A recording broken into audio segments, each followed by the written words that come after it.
Vivek for Veep. Some New Hampshire voters seem to think that would be the best case. They're all in for Ramaswamy, according to new polling data. He's leading a potential pack of vice presidential picks at 28%, with his closest competition for Trump's vice president being Tucker Carlson and Kari Lake, who are polling at just 9%. Now, those numbers were even higher for a potential Ron DeSantis presidency, this poll being taken before he dropped out. 31% for Ramaswamy when doing that pairing. For Nikki Haley, Tim Scott, however, seemed to be the most popular VP candidate, with 23% backing him to be Nikki Haley's Veep. Ramaswamy has already endorsed Trump for president. Here's a reminder of what that looked like. Right now, we need a commander-in-chief who will lead us to victory in this war.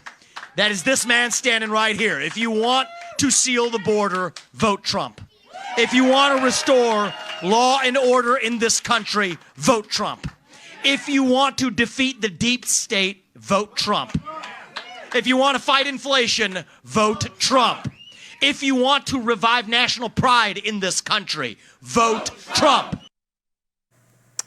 Hashtag pride. All right, so tell me, are you at all surprised by those polling results? No, not really. I think, I mean, that tracks with a more maybe online group of people for whom Vivek Ramaswamy and Tucker Carlson and Kari Lake are very popular figures. I don't think Vivek Ramaswamy is a likely VP pick, frankly. I think he might earn a position in Trump's cabinet.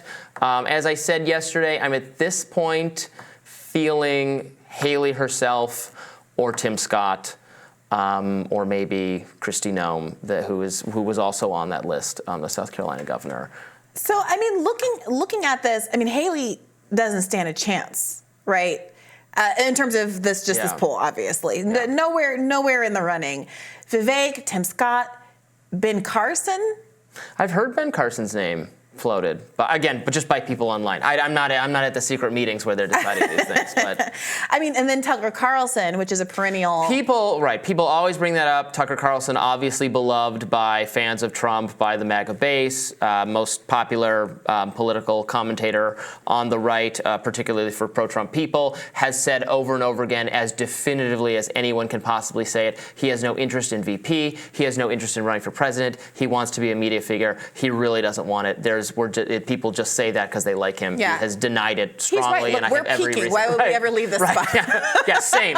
Also not running for president or vice president. You said you don't want to be involved in politics anymore. You wouldn't take up the call to serve as press secretary. Nope. Never press not secretary. Even in a Marianne Williamson. Never press secretary, no. Because you can't speak for yourself, and I'm not in the habit of lying. Mm-hmm. Then, Sarah Huckabee Sanders, what's that about? I've heard that name. She was really well liked. Remember being Trump's, was she the first press? She was one of the press secretaries. Mm-hmm. A lot of Republicans really liked how she handled the media. Her very, I wouldn't say she was like deliberately combative, but just like, I already answered that question. Yeah. Next question. She seemed to handle herself well in that arena. Yeah. She did well. I mean, I get it. It's just surprising to me that people have such long... she's governor of Arkansas. Mm-hmm. Yeah. It's just surprising to me that people are still thinking about her in that capacity. But I guess it does make sense. She's certainly qualified and would not be... I don't think she would cause Trump trouble. And that's the main job of a VP. People who might cause Trump trouble, there's Kari Lake, who is actually running for Senate in Arizona. So remember Blake Masters, so in the 2022 midterm, she was the gubernatorial candidate. She lost pretty narrowly. Blake Masters was the Senate candidate who lost narrowly. And Blake Masters wanted to make another go of it and run for this House seat that opened up. So first he wanted to run for Senate again. Kari Lake said, no, I'm doing that. They had some fight about it on a phone call, and he said, okay, never mind, she can run for that. I'm going to run for this open House seat, like in the Republican primary, for Debbie Lesko, Republican who retired. But Kari Lake was so mad that he even dared to think about running for the Senate seat again. She endorsed a different Republican in that race, and so did Trump. Oh. So I think he's likely to lose that House race. Huh. Well, I mean, you had made the point Don't mess with when her. she That's lost. all I'm saying. You made the point when she lost that she was one of a a slate of kind of Trump election denying candidates that just didn't do well in the midterm elections. And so again, I think you're right, labeling her as part of the group that is not going to help Trump out, or at least be neutral. I don't think he needs more people who are invested in, Trumpism or whatever that is. Right. He's the king of that. Especially not who are specifically invested in the relitigating past elections aspect of that. That is just, that is not. It's not a winning. It's so not a winning issue. Smart. It's like shooting yourself in the foot. We wanted to play. We do have this clip of Trump reacting to Tim Scott's wedding announcements. Remember, I said he got engaged over the weekend, and I do think Scott is pretty up there as a likely potential VP pick for Trump. Let's play that. We have another one. Everybody knows him, and today was a big story, the biggest story out there. He's engaged to be married. We never thought this was going to happen. What's going on?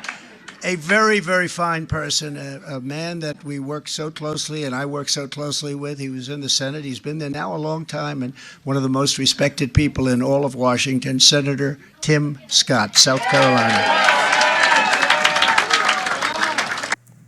Just thought it was a funny way of saying it. Yeah, what took you so long, Tim Scott? Look, going out of his way to say that does seem to indicate there's a closeness in that relationship, and that's perhaps part of why Tim Scott is second placed on this poll of potential candidates. I am interested about some of these people who are rounding out the bottom.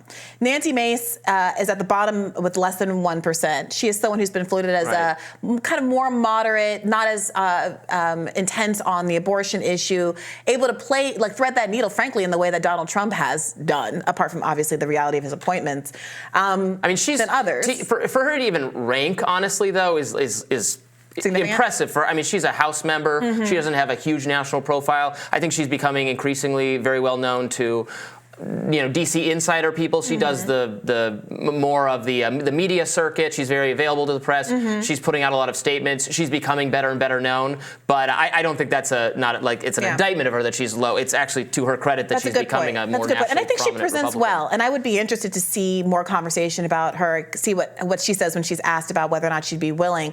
Byron Donalds is another interesting name on the list, who of course gained some national prominence over the speakership battles. He was one of the people who at one time was the alternate choice for speaker. And in the course of that, started doing a lot of media, including holding his own on a lot of liberal media channels and presenting, again, I think, really well, an up-and-coming Republican star. I thought he was incredibly impressive and incredibly effective as a Trump surrogate during the speaker battle and subsequently on TV. He did a really good job. And while he doesn't have nearly as much of the national profile as some of these other people we've mentioned, he is really good on television. It would not be the craziest idea in the world to put him to make him Veep and put him front and center. Now these next two are very different, bring Trump very different things. Glenn Youngkin, on one hand, who seems to represent the kind of regular, moderate Republican that Trump seemed to indicate that he was going for,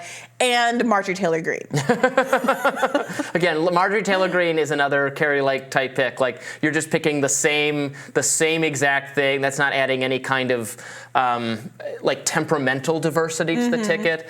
I don't think that's something to do. And then Youngkin, he's very well liked by Republicans as Virginia's governor. He was very often proposed as an alternative to Trump for like a kind of never Trump movement, which is not that he's necessarily so moderate or anything, but he presents it kind of like Nikki Haley in a way that is more pleasing to Republican establishments, while still having run on a lot of the COVID and school and anti-wokeness stuff, maybe being a little less hard-edged about it than a DeSantis, but not being some sellout rhino on those issues either. So a lot of good things to say for him on that front, but I don't think that's Would he happen. want it? It's not clear to me that he'd want it. I don't think he wants it. I don't think I think he could have aspirations down the line to be president himself. To run. I don't think he wants to tie himself to Trump at this moment. That feels right to me. All right, let us know what you think in the comments and stick around. We have more Rising for you right after this.